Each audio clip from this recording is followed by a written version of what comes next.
봉독하는 시간입니다.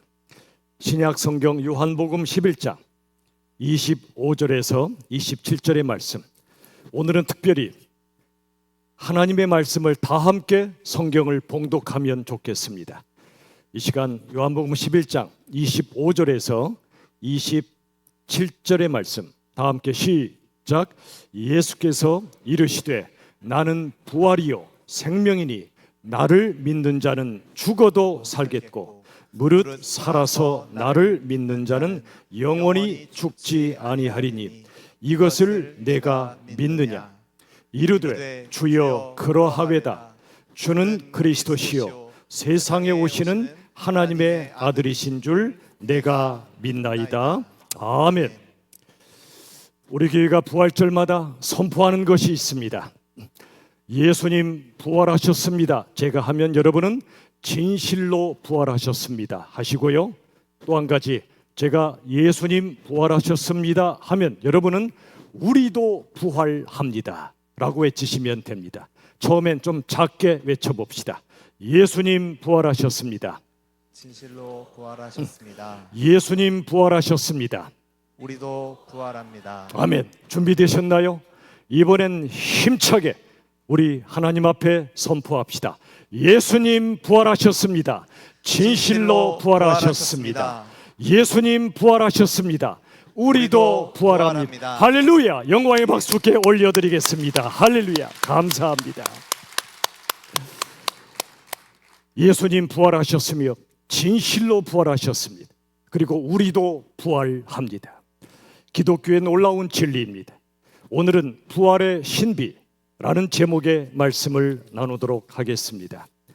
여러분, 기독교 복음의 두 핵심은 십자가와 부활입니다. 이전에 십자가, 그 고난의 신비에 대해서 말씀드렸는데 오늘은 부활이 왜 놀라운 신비인지에 대해서 세 가지로 말씀드리려고 합니다. 첫 번째가 이것입니다. 함께 저를 따라 선포합시다. 부활은 사랑의 신비이다. 오늘 본문 요한복음 11장 27절에 보시면 하반절에 주는 그리스도시요 세상에 오시는 하나님의 아들이신 줄 내가 믿나이다 말씀하셨습니다. 주는 그리스도십니다. 그리고 하나님의 아들이심을 믿습니다. 그런데 이 말씀을 자세히 보시면 이 말씀 속에 사랑이 담겨 있습니다. 어디에 담겨 있을까요? 주는 그리스도신데 어디에 오십니까? 세상에 오신단 말입니다. 세상에 오시는 하나님의 아들, 이게 왜 사랑일까요? 요한복음 3장 16절 너무나 잘 아시죠? 함께 읽습니다. 시작. 하나님이 세상을 이처럼 사랑하사 독생자를 주셨으니, 거기까지요. 하나님의 아들 예수님이 왜 세상에 오셔야 합니까? 하늘나라에, 그 아름다운 나라에서 편안히 계셔도 되는데 왜 세상에 오셨습니까? 그게 바로 사랑이기 때문입니다. 사랑은 상대방의 세상으로 들어가는 겁니다. 그가 겪고 있는 아픔과 슬픔의 세상으로 들어가는 게 사랑입니다. 그래서 세상에 오셨습니다. 이 세상에 오셔서 어떻게 사랑하셨습니까? 세상을 이처럼 사랑하사 그러셨는데, 이처럼 사랑이 뭡니까?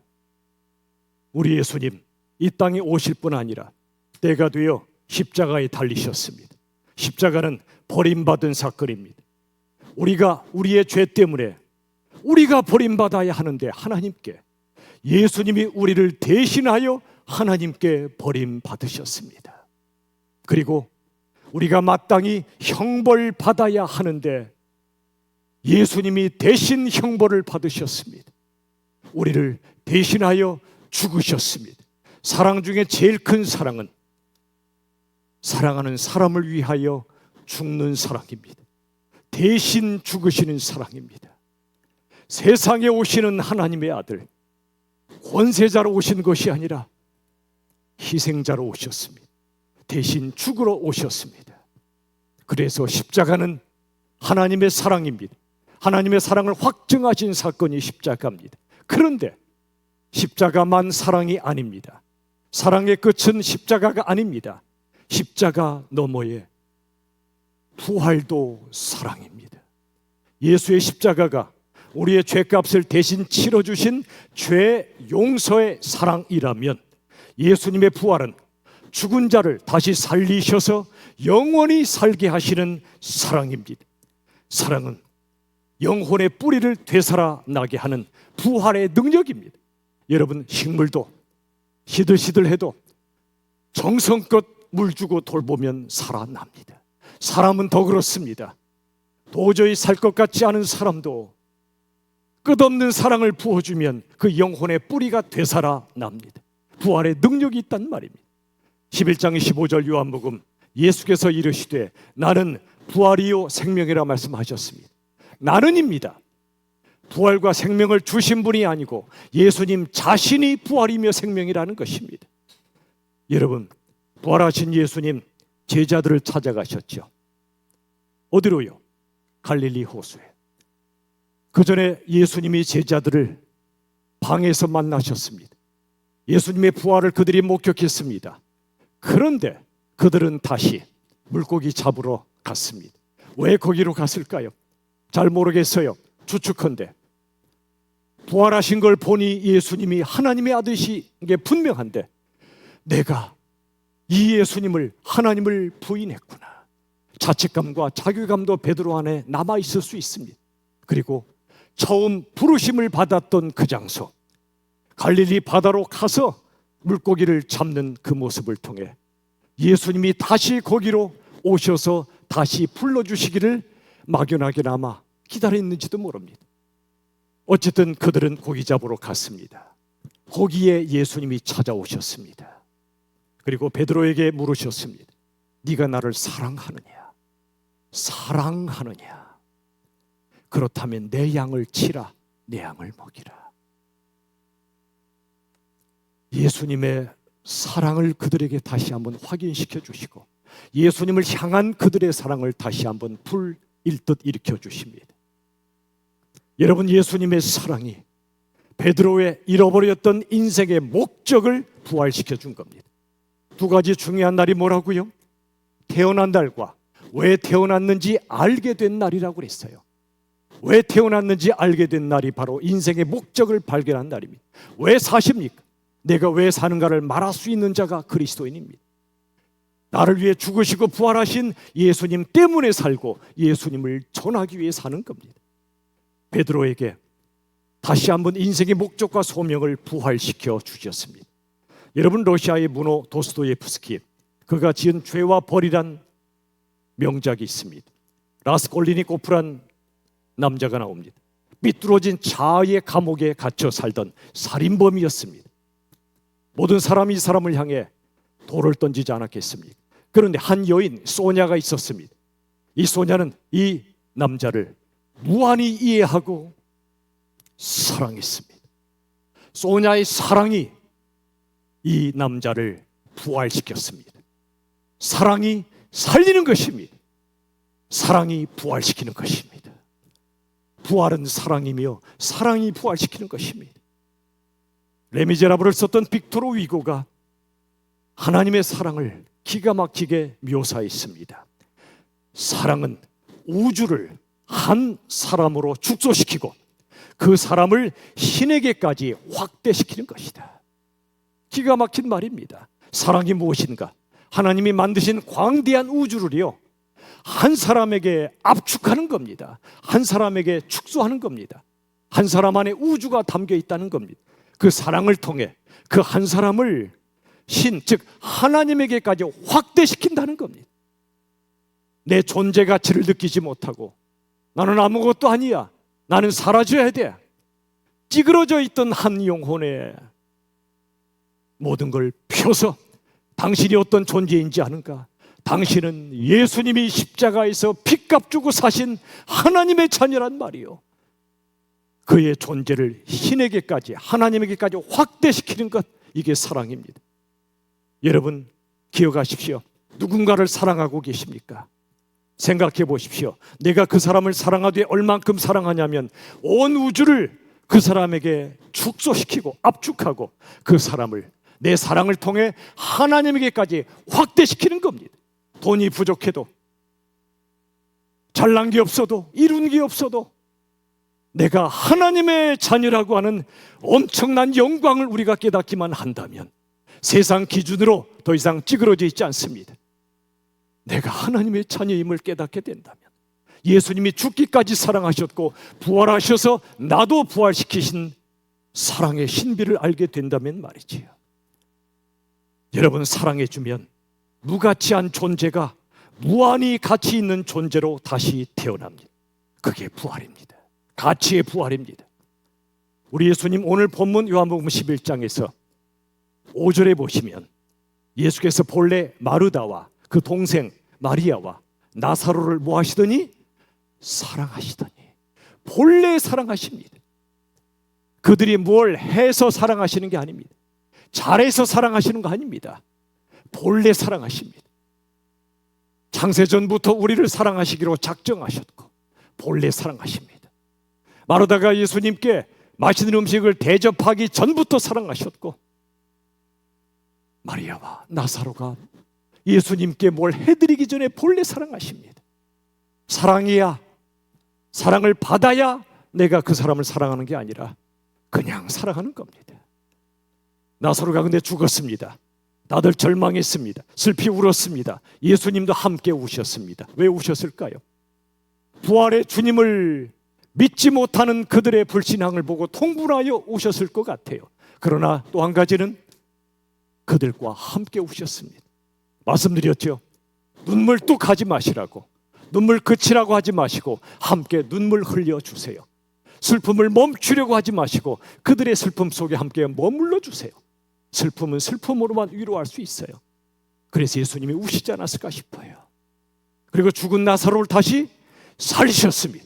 나사로야 나오라, 수의를 입은 채로 나오라. 그리고 수의를 벗기셨습니다. 동시에 수많은 사람들의 죽었던 믿음도 부활시키셨습니다. 올해 우리 교회 목표를 예수 제자로 삼았지요. 누가 참된 예수 제자일까요? 나 기도한다, 나 섬긴다, 나 전도한다, 나 설교한다 떠드는 자가 아니고요, 말없이 기도하고 말없이 섬기며 말없이 사랑하는 분이 참된 예수 제자입니다. 참된 예수 제자는 똑똑이가 아니라 바보입니다. 똑똑이는 계산적입니다. 내가 줬으니 내가 받아야 됩니다. 그 사람은 진짜 어리석은 자입니다. 똑똑이는 예수님 못 만납니다. 십자가에 달리신 바보 예수님 못 만납니다. 그런데 예수를 제대로 만나면 예수님처럼 누군가 위에 말없이 죽습니다. 그가 예수 제자입니다. 우리를 살리려고 바보같이 죽으신 예수님의 사랑, 그 신비를 아는 사람만 기꺼이 죽어 누군가를 살리는 사랑의 바보요 부활의 증인이 됩니다. 그래서 부활은 사랑의 신비입니다. 내가 죽어서 내가 다시 살고 내가 죽어서 누군가를 살리는 이 사랑의 신비가 부활 속에 담겨 있음을 믿으시기를 바랍니다.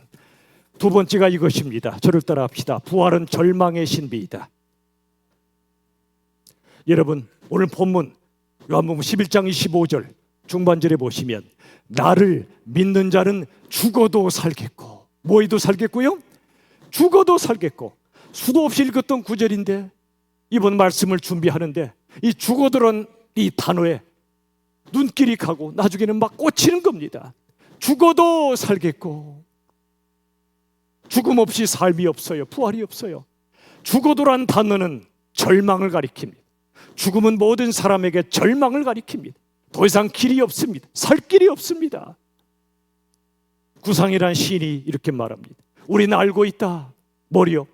갈증과 고통의 수렁, 불안과 허망의 늪, 거기서 스스로 벗어날 수 없다. 한마디로 절망이란 겁니다. 그러나 여기 멈추지 않고 다음으로 나아가죠. 우린 또한 믿고 있다. 뭘 믿어요? 이 모든 것 속에, 갈증과 고통과 불안과 허망, 이 모든 것 속에 구원의 손길이 드리워져 있음을. 이게 복음이에요. 갈증, 고통, 불안, 허망, 이 수렁과 늪에서 우린 스스로 구원하지 못해요. 어느 누구도 죄와 고통과 죽음 앞에서 절대로 우리를 구원하지 못해. 그런데 그 속에 구원의 손길이 드리워져 있다는 겁니다. 그래서 요한복음 11장 40절은 이렇게 말씀합니다. 예수님 말씀이죠. 네가 믿으면 하나님의 영광을 보리라 하지 않으셨느냐. 하나님의 영광은 두 가지예요. 예수님의 십자가를 가리키고 그 다음에 부활을 가리킵니다. 요한복음 12장에선 썩는 비랄 얘기하시면서 십자가 고난을 영광으로 생각하셨습니다. 그리고 궁극적 영광은 부활입니다. 네가 믿으면 하나님의 영광을 보리라 하지 아니하였느냐. 무슨 뜻입니까? 우리가 고난과 죽음 앞에 수렁에 빠져 있을 때, 절망에 빠져 있을 때, 그 순간 부활의 주님을 믿으면 하나님의 영광을 보지 않겠냐고 말씀합니다. 여러분, 우리들은 눈에 흰자 위로 보지 않습니다. 검은 눈동자로 봅니다. 마찬가지로 우리들은 어두운 절망을 통해 주님을 바라보는 것입니다. 자기 자신에게 절망할 때 비로소 믿음이 시작됩니다. 절망 없이 믿음은 시작되지 않습니다. 내게 절망할 때 주님을 믿기 시작합니다. 놀라운 하나님의 역사하심이 여기 있습니다. 저를 따라합시다. 절망의 그릇 안에 당신의 영광을 담으신다. 무슨 뜻입니까? 십자가의 주님은요, 우리들의 절망과 죽음을 온몸으로 받아내셨습니다. 그리고 그 절망과 죽음을 뒤집어서 부활 영광의 자리로 이끌어 가십니다. 우리가 절망의 늪에 빠져 있을 때 주님은 그 자리에, 그 늪 속에 당신의 영광을 담으십니다. 우린 절망의 늪에 빠지면 아무것도 안 보여요. 이제 죽었다는 생각밖에 안 듭니다. 그런데 하나님은 절망의 수렁 속으로 찾아오셔서 당신의 영광을 담으십니다. 절망의 그릇 안에 당신의 영광을 담으신다. 무슨 뜻이에요? 깨지고 엎어집니다. 더 이상 희망이 안 보입니다. 끝장난 것 같습니다. 이 절망적인 사람에게 찾아오셔서 당신의 무한한 은혜를 부으시며 부활의 영광을 부으셔서 하나님의 하나님 되심을 드러내신다는 겁니다. 절망적인 자를 부활시키셔서 당신의 영광을 나타내 보이신다는 겁니다. 15년 전 우리 교회 개척될 때 저 개인적으로도 이 역사를 체험했습니다.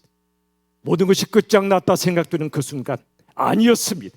제 절망의 수렁 속으로 주님이 찾아오셔서 당신의 영광을 담으셨고 그리고 부으셨고 그리고 나타내 보이셨습니다. 지금도 저도 통과하고 있습니다.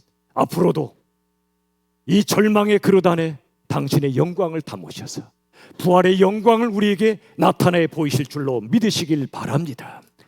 충청도 농사꾼의 막내 아들 한 아이가 있었어요. 2살 때 소아마비를 앓았어요. 너무 찢어지게 가난해요. 치료 시기를 놓쳤어요. 어릴 때 안진뱅이로 보내야만 했어요. 학교 갔어요. 친구들이 장애인이라는 이유로 냉대했어요. 그런데 이 모든 걸 이겨냈어요. 엄마의 신앙이 이 아이에게 들어왔어요. 내게 조롱을 퍼붓는 사람 만나면 분노가 치밀어 오르고 낙심이 찾아왔지만 그 순간 엄마에게 배웠던 십자가 주님의 기도를 떠올렸답니다. 아버지, 저들을 용서해 주시옵소서. 자기들이 하는 것을 알지 못합니다. 이 어린아이가 어떻게 그런 기도를 하냐고요.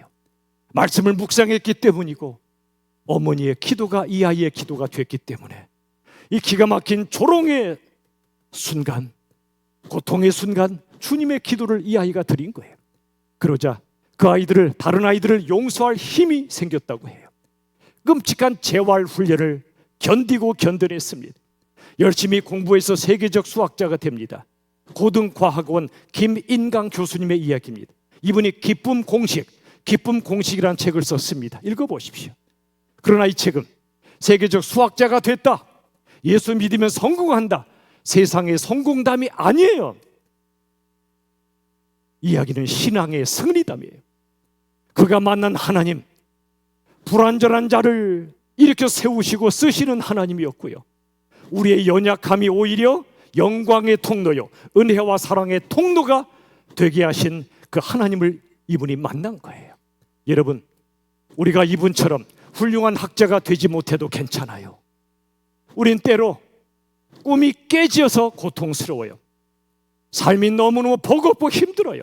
마음은 한없이 부끄러워요. 깨져버리기 쉬운 절망적 존재가 저와 여러분입니다. 저도 그 시간들을 수없이 겪습니다. 그런데 바로 그 순간, 그렇지, 주님 죽으셨고 다시 부활하셨지, 그러므로 지금도 살아계시지, 그 예수님은 내 안에 살아계시지, 이 사실을 다시 한번 깨닫고 믿으면 부활이요 생명이신 예수님, 그분이 내 안에서 나를 통치하기 시작합니다. 그 성령님이 나를 통치하십니다. 널브러져 있던 나를 일으켜 세워주십니다. 그래서 부활은 절망의 신비라는 사실을 믿으시기를 바랍니다. 마지막 세 번째, 저를 따라 선포합시다. 부활은 자유의 신비이다. 여러분, 왜 예수님이요 십자가에서 온갖 수모를 당하셨을까요? 그것은 당신이 수모 당하심으로 우리에게 하늘의 영광을 주시기 위함이었어요. 왜 예수님이 숨도 쉬지 못할 정도로 고통당하셨죠? 당신이 숨도 못 쉬었던 것은 우리에게 영생의 숨을 쉬게 해주시기 위함이었어요. 당신이 왜 지옥 같은 십자가에 꽁꽁 묶이셨지요? 그건 당신이 묶이심으로 우리를 자유케 해주시기 위함이었어요. 무엇으로부터요? 우리 꽁꽁 묶고 있던 죄와 고통과 죽음의 속박에서 자유케 해주시는 겁니다. 이게 십자가의 신비요 부활의 신비입니다. 부활은 자유의 신비입니다.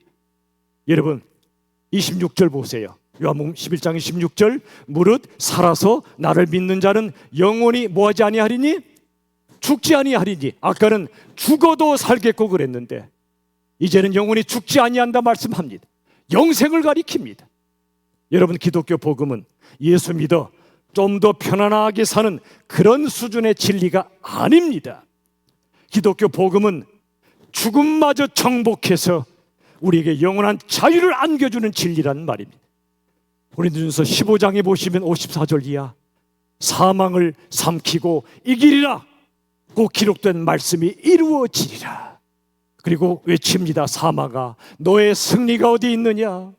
여러분, 세상 사람들은 죽었다 깨나도 죽었다 깨나지도 못하겠죠. 그 누구도 이런 말 못합니다.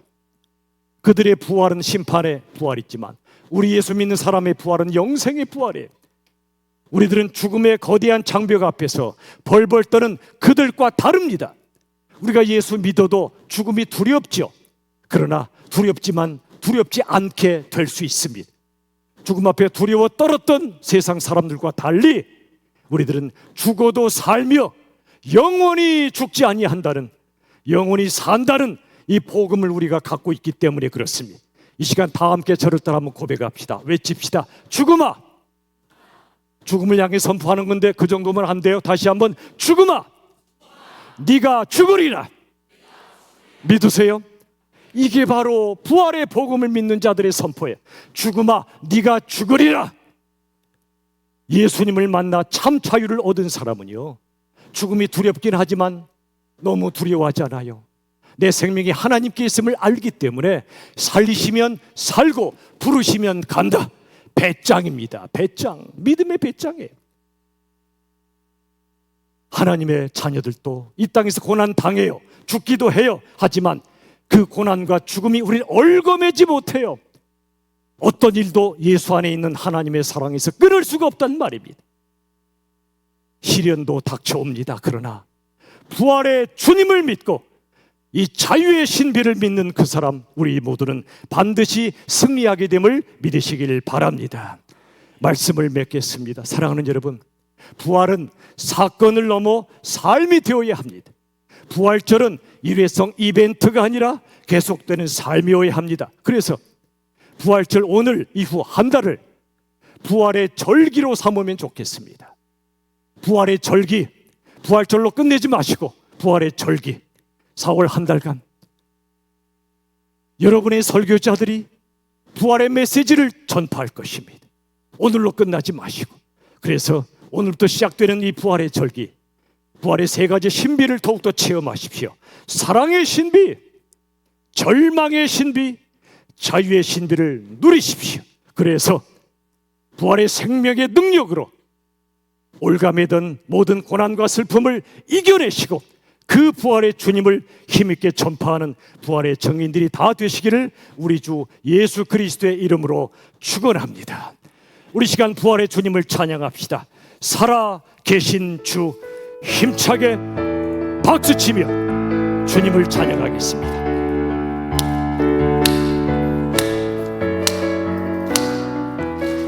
주 하나님, 주 하나님, 독생자 예수, 독생자의 기쁨으로 찬양하십시오.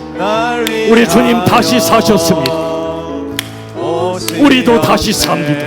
내 모든 죄, 내 모든 다 사시고, 다 사하시고, 죽음에서 부활하신 나의 구세주, 살아계신 주, 나의 참된 소망, 나의 참 걱정 근심 전혀 없네. 걱정 근심 전혀 없네. 사랑의 주, 사랑의 주, 내 갈 길 인도하니 내 모든 삶의 기쁨 늘 충만하네. 주 안에서, 주 안에 거듭난 생명, 거듭난 생명, 보으시 주의 사랑, 주의 사랑, 참 기쁨과 확신 가지고, 확신 가지고 예수님의 도우심을 믿으며 살리. 살아계신 주, 살아계신 주, 나의 참된 소망, 걱정 근심 전혀 없네. 사랑의 주, 사랑의 주, 내 갈 길 인도하니 내 모든 삶의 기쁨 늘 충만하네. 그 언젠가 주님 뵐 때가 옵니다. 주 뵐 때까지, 그때까지 주를 위해 싸우리라. 승리의 길 멀고 험해도 주님께서 나의 앞길 나 지켜주시리. 다 함께 손들고 살아계신 주, 주 나의 참된 소망, 걱정 근심 전혀 없네. 전혀 없네. 사랑의 주, 주 내 갈 길 인도하니 내 모든 삶의 기쁨 늘 충만하네. 우리 주님이 살아계심을 믿으십니까? 오늘 이런 메시지를 나누었습니다. 부활은 사랑의 신비이며 절망의 신비이며 자유의 신비입니다. 이 신비를 우리가 깨달았으니 이제 우리의 어떤 인생의 고난과 죽음의 두려움 앞에서도 부활의 주님을 믿음으로 기도하며 승리하길 원합니다. 이 시간 합심하여 기도할 때 매일의 힘겨운 삶 속에서 주님 이 부활의 신비를 깨닫게 하시고 부활의 능력을 경험하며 부활의 주님 손잡고 험한 세상 승리하게 해달라고 성령 하나님의 역사하심과 통치하심을 의뢰하며 승리할 수 있도록 다 함께 주여 한번 외친 다음에 합심으로 기도합시다. 주여! 살아계신 아버지 하나님, 부활의 우리 주님을 확실히 믿습니다. 우리가 이 땅에 사는 동안 수많은 고난과 아픔과 슬픔이 있습니다. 죽음에 대한 두려움이 있고 수많은 고통도 있지만 오직 우리 주 예수 그리스도 십자가와 부활의 주님을 의지하고 믿음으로 승리하는 우리 모두가 되게 하여 주시옵소서. 아버지 하나님 인도하여 주시옵소서. 아버지 하나님 공의를 베풀어 주시옵소서. 우리 주님 부활의 주님신 믿으며 아버지 하나님 앞에 주님 앞에 나아가게 하여 주시옵소서. 인도하여 주시옵소서. 오 주님, 오 주님, 주님, 아버지 하나님 앞에 모든 걸 드립니다.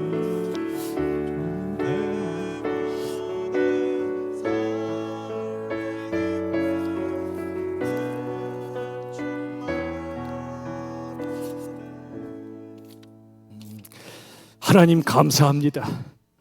십자가와 부활이 우리를 향한 하나님의 기막힌 사랑임을 우리가 깨달았습니다. 그리고 어떤 절망 속에서도 절망의 그릇에 영광을 담으시는 하나님, 절망 너머의 부활의 승리를 주심을 감사합니다. 이제 우리에게 주어진 건 영원한 자유임을 선포합니다.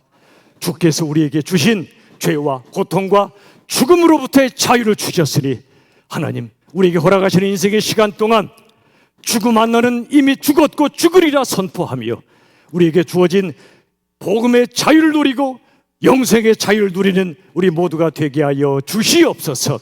예수님의 이름으로 간절히 기도하옵나이다. 아멘.